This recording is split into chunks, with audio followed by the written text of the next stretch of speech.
भाई इसका जवाब कांग्रेस को देने की जरूरत है।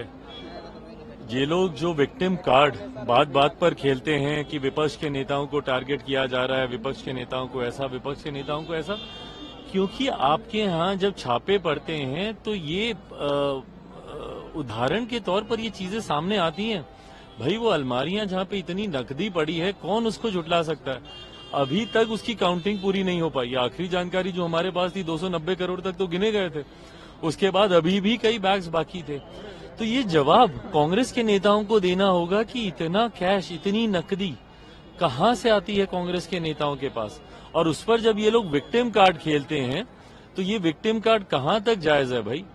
जब आपके नेताओं के पास से अनअकाउंटेड इतना कैश बरामद होता है तो इसकी जवाबदेही भी आपकी बनती है। और उसके बाद ये विक्टिम कार्ड चलना कि भाई कांग्रेस विपक्ष के नेताओं को टारगेट किया जाता है, गलत है। ये कांग्रेस के नेता है वहाँ पर जयराम रमेश, उन्होंने भी कहा है कि किसी भी तरह का कोई लेना देना नहीं और अपने आप अलग दिख रहे, कांग्रेस पार्टी में से अलग दिख रहे। भाई ये पुरानी परंपरा रही है विपक्ष के नेताओं की कि पहले तो भ्रष्टाचार करेंगे और उसके बाद अगर उसमें कोई पकड़ा गया तो उससे अपना पल्ला झाड़ने का काम करेंगे। बट बहरहाल लिंक है नहीं है, ये तमाम चीजें जांच का विषय है और जांच में जो भी दोषी हैं कार्रवाई उस पर जरूर होनी चाहिए। ये छत्तीसगढ़ के पूर्व मुख्यमंत्री थे भूपेश बघेल, उन्होंने कहा है कि 3 राज्य में जो चुनाव हुआ है अभी तक मुख्यमंत्री कौन बनेगा या कौन बनेगा मुख्यमंत्री के, तो अभी भी सस्पेंस चल रहा है। तो उसमें उनको किस बात की चिंता हो रही है? भाई आपको क्या लेना देना? जब मुख्यमंत्री के नाम की घोषणा, जब चयन होगा, भाई एक डेमोक्रेटिक प्रोसेस के पालन में समय तो लगता ही है ना। आपने देखा कि अभी कल परसों 2 दिन पहले ऑब्जर्वर्स अपॉइंट किए गए हैं, वो लोग जाएंगे, विधायकों से बातचीत करेंगे और मुझे लगता है बहुत जल्द नाम सामने आ जाएंगे। दानिश अली थे बीएसपी के सांसद, उनको पार्टी का विरोधी दल को निकाल दिया गया। भैया मुझे नहीं पता किन तस्वीरों से बहन मायावती जी परेशान हुई हैं, क्या कारण रहा, उनके पार्टी का अपना इंटरनल मैटर है।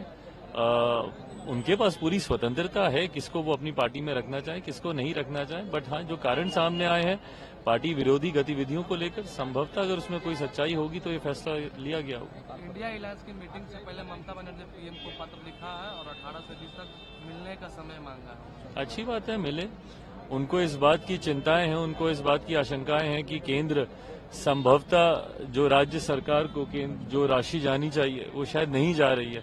इसको लेकर ममता जी चिंतित हैं। जरूर मिले प्रधानमंत्री जी से। मेरा विश्वास है मेरे प्रधानमंत्री पर कि किसी भी राज्य से उन्होंने कभी भी दलगत राजनीति के आधार पर कभी भेदभाव किया नहीं। अगर उनकी जो भी आशंकाएं हैं, शिकायत हैं या परेशानियां हैं, उसको जरूर दूर किया जाएगा।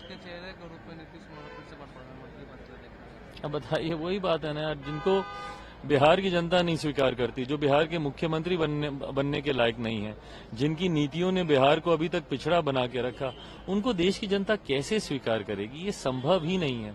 शक्ति प्रदर्शन या प्रधानमंत्री जी को चुनौती देने के लिए जरूर ये बनारस जा रहे हैं, पर बनारस के लोगों को जवाब भी तो दें कि कौन सा बिहार मॉडल लेकर आए हैं, हत्याओं का कि भ्रष्टाचार का, या शराबबंदी के बाद भी यहाँ पे बिकने वाली शराब का?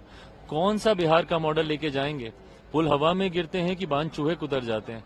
कौन सा मॉडल बनारस की जनता को ये बताएंगे और उसके सहारे देश की जनता को ये विश्वास दिलाएंगे कि बिहार मॉडल के सहारे देश आगे बढ़ सकता है?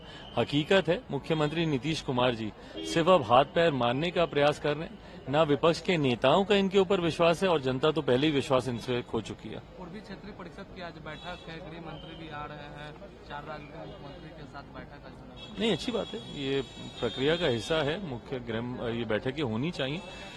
विचारों का आदान प्रदान, जानकारी का आदान प्रदान राज्यों की बेहतरी के लिए ही है ये।